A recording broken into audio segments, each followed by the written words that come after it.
ہم وہی کہیں گے جو ہمارا دین ہم کو بتاتا ہے، عمل کرو تو تمہارا بھلا ہے۔ الحمدللہ کفا وسلام علی عبادہ الذین اصطفیٰ، اما بعد۔ درود پاک پڑھنے اللہم صلی علی سیدنا شفیعنا نبینا مولانا محمد مبارک وسلم صلاۃ و سلام علیک سیدی یا رسول اللہ صلی اللہ تعالی علیہ وسلم۔ روزوں کے مسائل بیان ہوئے۔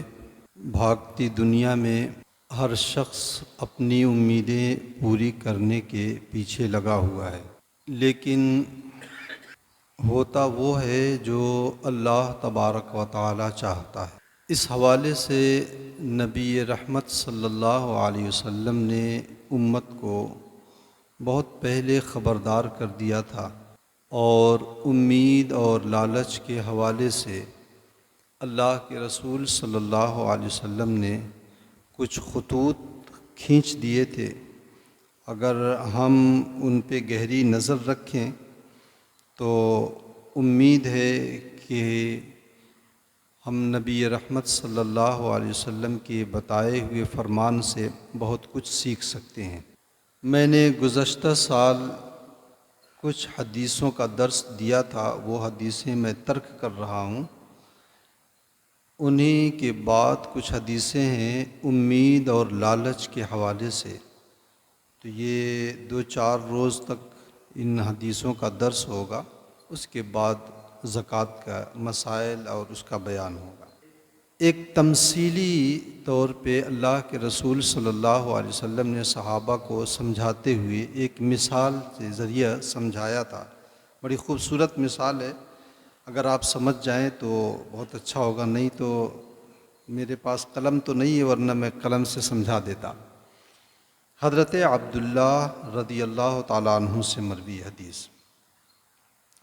فرماتے ہیں خطً نبی صلی اللہ علیہ وسلم خطً مربعًا وخط خطًا فی الوسط خارجا منہ وخط خططا صغارا الی ھذا الذی فی الوسط من جانبہ الذی فی الوسط۔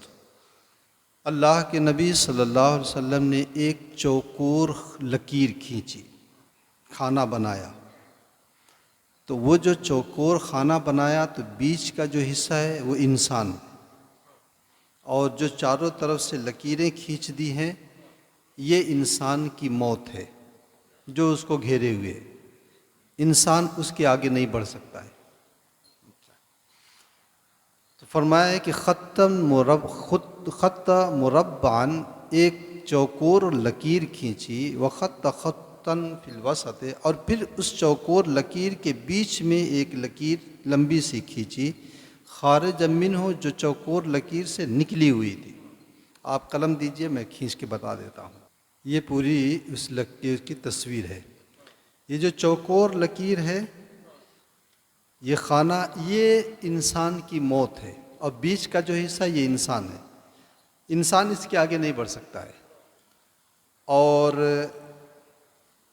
یہ جو بیچ میں جو لکیر ہے جس کے پیچھے چھوٹی چھوٹی لکیریں ہیں، اللہ کے رسول نے فرمایا ہے کہ اندر کی جانب کچھ چھوٹی چھوٹی لکیریں کھینچی، اور پھر فرمایا کہ ھذا الانسان، یہ بیچ کا حصہ انسان ہے، وھذا اجلہ، اور یہ جو چاروں طرف سے لکیریں ہیں یہ لکیریں اس کی موت ہیں، محیط بہ، جو اس کو گھیرے ہوئے ہیں، وھذا الذی ھو خارج عملہ، اور یہ لکیر جو باہر تک نکلی ہوئی ہے یہ انسان کی امید ہے، وھذا الخطط الصغار الاعراض، اور یہ جو چھوٹی چھوٹی لکیریں ہیں یہ انسان کی زندگی کے حوادثات ہیں، لڑائیاں، جھگڑے، ٹینشن، بلائیں، مصیبتیں، بیماریاں، یہ وہ چیزیں ہیں۔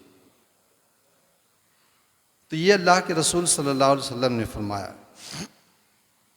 اور فرمایا کہ فَإِنْ أَخْطَأَهُ هَذَا نَحَسَهُ هَذَا، ایک مصیبت سے چھوٹتا ہے دوسری میں پھنس جاتا ہے، ایک بیماری سے ہٹتا ہے دوسری بیماری لگ جاتی ہے، ایک بلا ٹلتی ہے دوسری سر پہ کھڑی رہتی ہے۔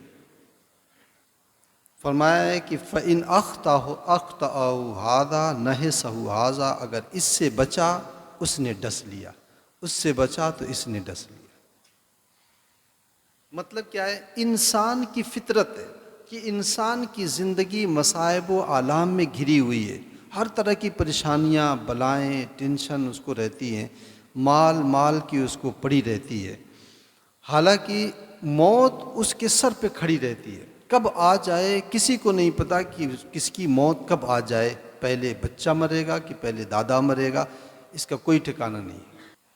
پھر بھی انسان کی امید کہاں رہتی ہے؟ موت کے پار تک انسان کی امید لگی رہتی ہے۔ اگر 40 سال کا ہے تو سوچے گا 70 سال تو میں جیوں گا ہی، اور اسے معلوم نہیں کہ اس کی موت کب آئے گی۔ 55 سال ہی میں اس کی موت کا اگر فیصلہ قدرت کا ہو گیا ہے تو ظاہر سی بات ہے امیدیں جو 70 سال کی لگائے ہوئے وہ موت کے پار جا رہی ہے۔ یہ انسان کی فطرت ہے۔ اس لیے اللہ کے رسول صلی اللہ علیہ وسلم نے کتنی خوبصورت انداز میں سمجھایا کہ امید، اس کے مراد کیا ہے؟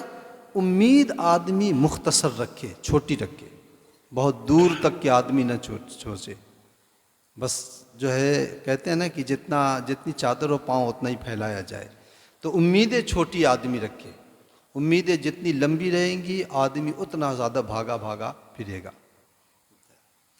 یہ امید ہی تو رہتی ہے کہ آدمی کو نہ نماز کی فکر، نہ حرام و حلال کی فکر، نہ اللہ اور اس کے رسول کے فرمان کی فکر، کچھ بھی، یہ امید ہی کے پیچھے تو آدمی بھاگتا ہے۔ حضرت انس ابن مالک رضی اللہ تعالیٰ عنہ سے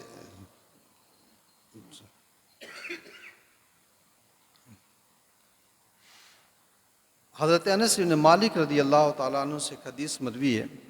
اللہ کے نبی صلی اللہ علیہ وسلم نے فرمایا، یہ حدیث بارہا آپ لوگوں نے سنی ہے، کہ یحرم ابن آدم و یشیب منہ اثنان، اولاد آدم بوڑھا ہوتا ہے اور اس کے اندر دو چیزیں جوان ہوتی ہیں۔ انسان جیسے جیسے اس کی عمر ڈھلتی ہے اس کے اندر دو خواہشات ایسی ہوتی ہیں جو جوان ہوتی رہتی ہیں۔ وہ کون سی خواہشات؟ الحرص علی المال، مال کی لالچ۔ بوڑھے آدمی بہت مال پائی بچا کر کے رکھتے ہیں۔ گھر کے جو بوڑھے رہتے ہیں اگر ان کو 2000 روپیہ خرچہ دے دو تو 1 مہینے کے بعد 2000 ان کے پاس برابر ملے گا۔ تو ایک الحرص علی المال، مال کی لالچ، والحرص علی العمر، اور زیادہ جینے کی لالچ۔ تو یہ دو چیزیں ان کے اندر پائی جاتی ہیں، اور زیادہ جینے کی عمر، حرص اور لالچ تو ہر انسان کے اندر، ہر انسان یہ سوچتا ہے کہ ابھی کہاں 60 سے پہلے تو مرنا نہیں ہے، جبکہ اللہ کے رسول صلی اللہ علیہ وسلم نے فرمایا کہ میری امتی کی عمر 60 سے 70 کے درمیان ہے۔ اعمار امتی بین 60 الی 70، میری امتی کی عمر 60 سے 70 کے درمیان ہے۔ اور پھر اللہ کے رسول نے فرمایا کہ کم ہی لوگ اسے کراس بھی کر پائیں گے۔ مطلب کیا ہے؟ بہت سے لوگ ہوتے ہیں 100 سال بھی جیے ہیں، اور مطلب یہ ہے کہ زیادہ تر میری امت کی اکثریت کی جو عمر ہوگی وہ یہی ہوگی 60 سے 70 کے درمیان کی، اور ان میں بھی کم لوگ اسے کراس کر پائیں گے۔ اور اب اس زمانے میں تو اور زیادہ جو ہے، جبکہ کھانا پینا شدھ نہیں رہ گیا ہے۔ دوسری ایک حدیث اللہ کے رسول صلی اللہ علیہ وسلم فرماتے ہیں، حضرت ابو ہریرہ رضی اللہ تعالیٰ عنہ سے مروی ہے، فرماتے ہیں کہ لا یزال قلب الکبیر شابان فی اثنین، وہی چیز کہ دو بوڑھے آدمی کا دل دو چیزوں میں جوان ہوتا رہتا ہے۔ کیا دو چیزیں؟ فی حب الدنیا و طول العمل، ایک دنیا کی محبت اور لالچ یعنی مال، اور دوسرا جو ہے طول عمل یعنی امید کی درازی۔ امید اگر درازی کر لیتا ہے بندہ تو اس کا نقصان یہ ہوتا ہے کہ توبہ میں وہ سستی کرتا ہے، آخرت کے حوالے سے وہ لاپرواہ ہو جاتا ہے، غافل ہو جاتا ہے، گناہوں پر دلیر ہو جایا کرتا ہے وہ۔ اس لیے اللہ کے رسول صلی اللہ علیہ وسلم نے خاص طور سے اس بجانب توجہ دلائی ہے کہ امیدیں دراز نہ کی جائیں۔ حضرت ابو ہریرہ رضی اللہ تعالیٰ عنہ سے مروی ہے، اللہ کے رسول صلی اللہ علیہ وسلم نے ارشاد فرمایا کہ اعذر اللہ الی امرئ اخر اجلہ حتی بلغہ 60 سنۃ، اللہ تبارک و تعالی اس بندے کا عذر ختم کر دیتا ہے جس کی موت کو مؤخر 60 سال تک مؤخر کر دیتا ہے۔ کیا مطلب؟ مطلب یہ کہ آدمی کو معلوم ہے بچپنا ہے، جوانی کی امید باقی ہے، جوانی آ گئی ہے، بڑھاپے کی امید باقی ہے، اب بڑھاپا آ گیا ہے 60 سال کا، اب تو سیدھے سیدھے موت ہے نا، اب تو اس کے بعد زندگی کا اور کوئی مرحلہ باقی نہیں بچا، بڑھاپے کے بعد کوئی مرحلہ تو بچتا نہیں ہے، اب سیدھے سیدھے موت ہے۔ اب اس عمر میں بھی اگر بندہ نہیں سدھرتا ہے تو اللہ تبارک و تعالیٰ اس کا عذر ختم کر دیتا ہے، عذر ختم کر دیتا ہے، اب اسے معذور نہیں سمجھا جائے گا۔ اللہ کے رسول صلی اللہ علیہ وسلم نے اس حدیث کی شرح میں دوسری ایک حدیث ہے، اللہ کے رسول صلی اللہ علیہ وسلم نے فرمایا ہے کہ جس نے بچپنے میں اصلاح کر لی کامیاب رہا، بچپنے میں نہیں تو بڑھاپے میں جوانی میں کر لیا وہ بھی غنیمت رہا، جوانی میں اگر نہیں 40 سال کے بعد کر لیا وہ بھی فائدے میں رہا، لیکن 60 سال کے بعد اگر ہو گیا اس پر بھی نہیں ہوا تو اللہ کے رسول صلی اللہ علیہ وسلم فرماتے ہیں قیامت کے دن انہیں بلایا جائے گا، این ابناء الستین، کہاں ہیں 60 سال والے، ادھر آؤ۔ یعنی 60 سال تمہیں زندگی ملی ہے دنیا کی، تم نے بچپن دیکھا، جوانی دیکھی، بڑھاپے دیکھے، سب کچھ دیکھا، 60 سال کے بعد اب تو کسی چیز کی امید باقی نہیں تھی، اس کے بعد بھی تم نہیں سدھرے ہو تو اب تو تمہارا کوئی عذر باقی نہیں ہے۔ تو اللہ کے رسول نے فرمایا اس کا عذر اللہ تبارک و تعالیٰ ختم کر دے گا۔ تو امیدیں جو ہے دراز نہ کی جائیں۔ حضرت عبداللہ ابن عمر رضی اللہ تعالیٰ عنہ سے مروی ہے، فرماتے ہیں کہ مر بنا رسول اللہ صلی اللہ علیہ وسلم وانا و امی نتین شیئا، اللہ کے رسول صلی اللہ علیہ وسلم ہمارے پاس سے گزرے اور میں اپنی والدہ کے ساتھ دیوار میں مٹی لگا رہا تھا۔ پہلے دیواروں میں مٹی لگاتے تھے، جھڑ جاتی تھے تو مٹی لگاتے تھے اس کی مضبوطی کے لیے۔ تو اللہ کے رسول صلی اللہ علیہ وسلم نے پوچھا کہ ما ھذا یا عبداللہ، اے عبداللہ یہ کیا کر رہے ہو؟ تو حضرت عبداللہ نے کہا کہ شیء نصلح، تھوڑا دیوار صحیح کر رہے ہیں۔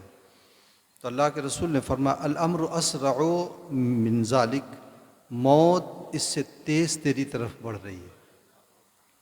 مطلب یہ کہ دیوار چل سکتی ہے، ابھی دیوار ابھی چل سکتی ہے اور یہ کوئی اتنی بوسیدہ نہیں ہوئی ہے کہ اس کو مضبوط کیا جائے، لیکن موت جتنی تیزی سے تمہاری طرف بڑھ رہی ہے تو تمہیں نیک کام میں لگے رہنا چاہیے، نہ کہ گارا مٹی کے کام میں یہ لگے رہو۔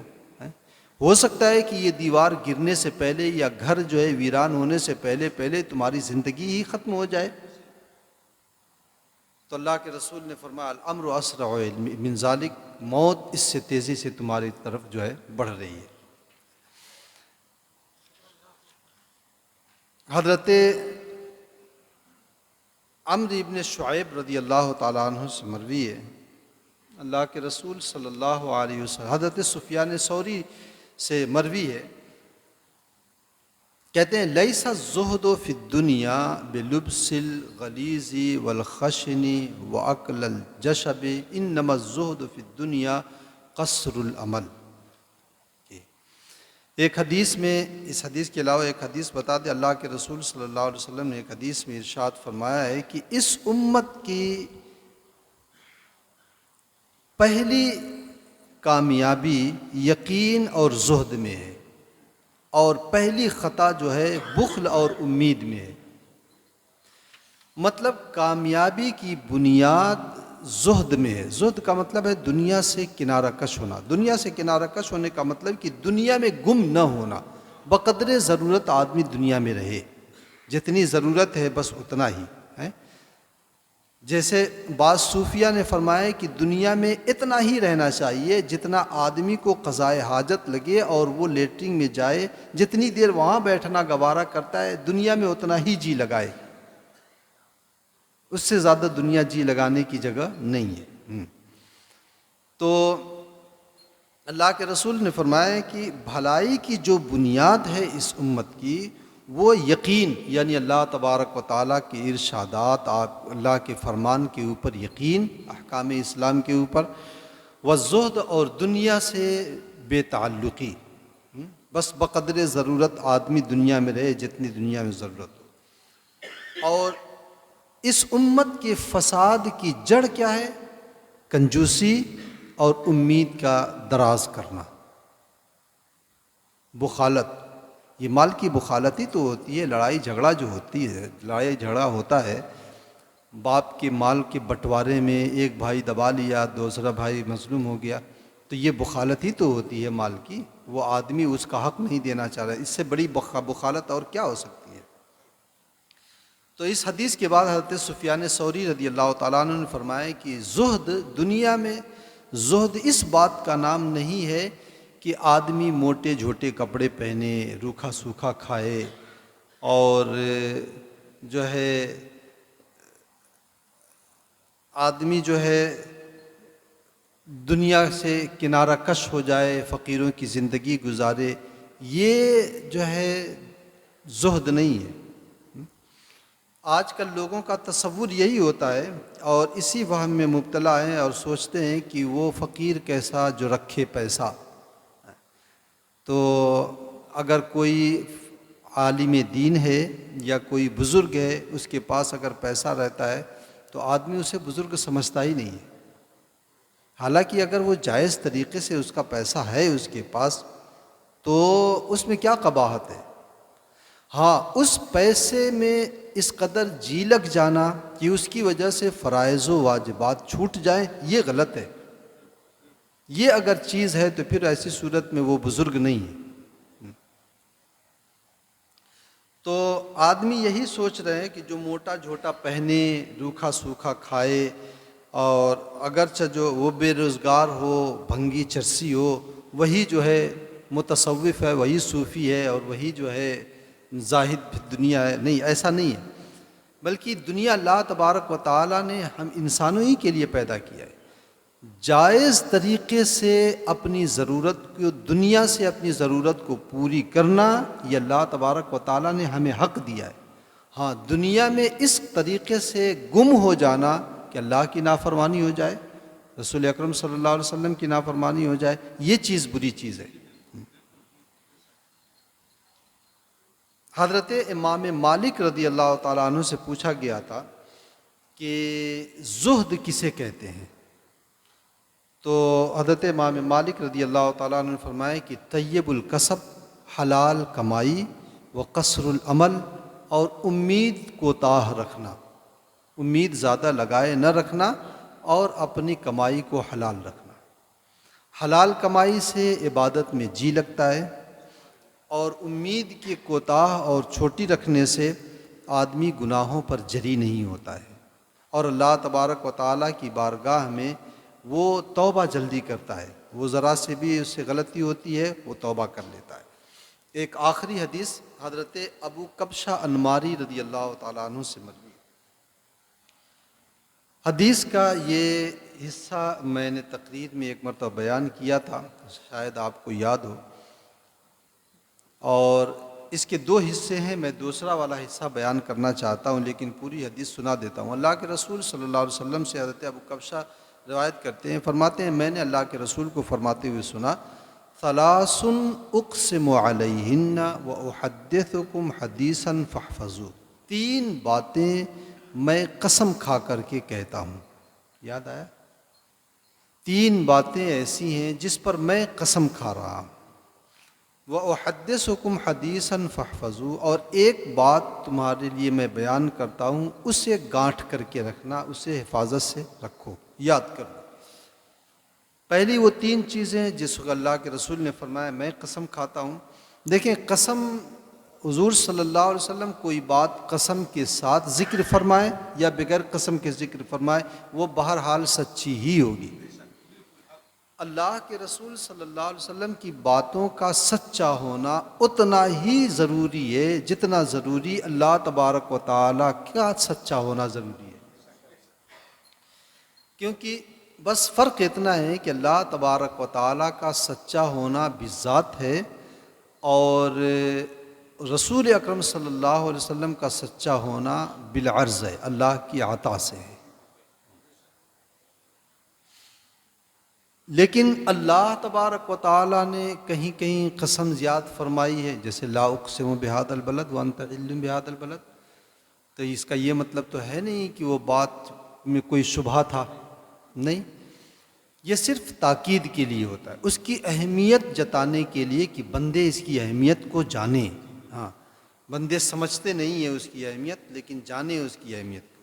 تو وہ جن تین باتوں پر اللہ کے رسول نے قسم کھائی، وہ کیا چیز ہے؟ پہلی سی چیز ہے ما نقص مال عبد من صدقہ، صدقہ سے بندے کے مال میں کمی نہیں ہوتی ہے، ایک دم بالکل کمی نہیں ہوتی ہے۔ اس لیے صدقہ کرنے میں، اپنے اہل و عیال کے اوپر خرچ کرنے میں، اپنے پاس پڑوس میں ضرورت مند کی ضرورت کو پوری کرنے میں، بلکہ اپنے دوست و احباب میں بھی اگر کسی کی کوئی ضرورت ہو اسے پوری کرنے میں کوئی ہچکچاہٹ نہیں ہونی چاہیے، کیونکہ اس سے مال میں کمی نہیں ہوتی ہے۔ ہاں، آپ تجربہ کر کے دیکھ لیں، جو بندہ صدقہ کرنے پر عادی ہوتا ہے، چور، ڈاکو، ڈاکٹر، یہ بھی تو آج کل کے جو ڈاکٹر ہیں بہت سے وہ بھی تو ویسے ہی ہیں، یہ ڈاکٹر اور یہ حاکم رشوت خور، یہ جو ہے اس کا مال کھا نہیں پاتے ہیں، بیماریوں سے محفوظ رہتا ہے، ڈاکٹر کے پاس جانا نہیں پڑتا ہے، اس کا کام اللہ تبارک و تعالیٰ ایسے اسباب پیدا کر دیتا ہے کہ بغیر رشوت دیے کام اس کا ہو جاتا ہے۔ تو آدمی کو صدقہ کرتے رہنا چاہیے، اور صدقے سے بلائیں بھی ٹلتی ہیں، بیماریاں بھی دھلتی ہیں صدقے کی بنیاد پر۔ تو اللہ کے رسول نے فرمایا ہے کہ ما نقص مال، اچھا صدقہ صرف یہی نہیں ہے کہ آدمی زکوٰۃ دے اور فطرہ ادا کرے، یا جو ہے صدقہ فطر ادا کرے یا زکوٰۃ دے، نہیں، صدقہ اگر صاحب اولاد ہے، اپنی اولاد پہ بھی جو خرچ کرتا ہے وہ بھی صدقہ ہے، بیوی کی ضرورت جو پوری کرتا ہے وہ بھی صدقہ ہے، اپنے اس کے زیر انتظام یا زیر کفالت جتنے بھی لوگ آتے ہیں ان کے اوپر جو وہ خرچ کرتا ہے وہ سب صدقہ ہوتا ہے۔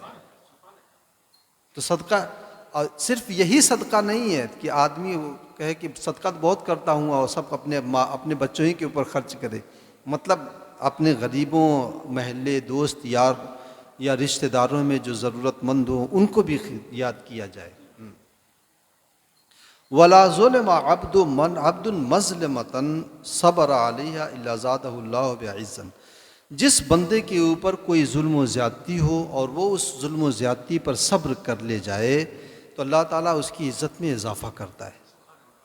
اللہ کے رسول صلی اللہ علیہ وسلم پر کتنا ظلم ہوا مکے میں، حضور صلی اللہ علیہ وسلم کے اوپر آپ کے جو ہے گلوئے اقدس میں جو ہے رسیاں باندھ کر کے کھینچا کرتے تھے، نماز پڑھتے تھے تو اوجھڑیاں ڈال دی جاتی تھیں، آپ کے پیچھے اوباش لڑکے لگا دیے جاتے تھے، بیہودہ باتیں وہ بولا کرتے تھے، حضور صلی اللہ علیہ وسلم کے راستے میں کانٹے بچھا دیا کرتے تھے، طائف میں حضور صلی اللہ علیہ وسلم کے اوپر پتھروں کی بارش کی گئی، لیکن حضور صلی اللہ علیہ وسلم جب اس سب پر صبر کیا اور جب فتح مکہ کے موقع پر واپس آئے تو آپ نے اعلان کیا کیا، جو خانہ کعبہ میں آ جائے اسے بھی امان ہے، جو اپنے گھر میں چھپ جائے اسے بھی امان ہے، جو ہتھیار پھینک دے اسے بھی امان ہے، جو ابو سفیان کے گھر میں چلا جائے اسے بھی امان ہے، سب کو معاف کر دیا اللہ کے رسول صلی اللہ علیہ وسلم۔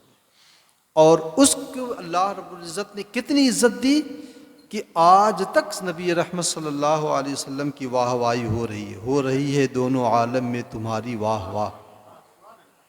حضرت یوسف علیہ الصلوۃ والتسلیم کے اوپر ان کے بھائیوں نے ظلم کیا، کنویں میں ڈال دیا، حضرت یوسف نے سب کو معاف کر دیا۔ حضرت یوسف علیہ الصلوۃ والتسلیم نے یہ کہا تھا لا تثریب علیکم اليوم، تمہارے اوپر اب کوئی بدلہ وغیرہ نہیں، کوئی زیادتی نہیں کی جائے گی، کوئی انتقامی کارروائی نہیں کی جائے گی، سب کو معاف کر دیا۔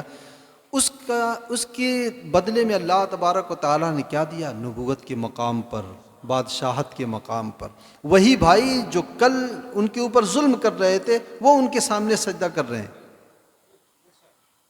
تو جس کے اوپر زیادتی ہو اگر وہ صبر کر لے جائے تو اللہ تبارک و تعالیٰ اس کو جو ہے اس کو عزت دیا کرتا ہے۔ تیسری بات، ولا فتح عبد باب مسئلۃ الا فتح اللہ علیہ باب فقر، جو بندہ بھی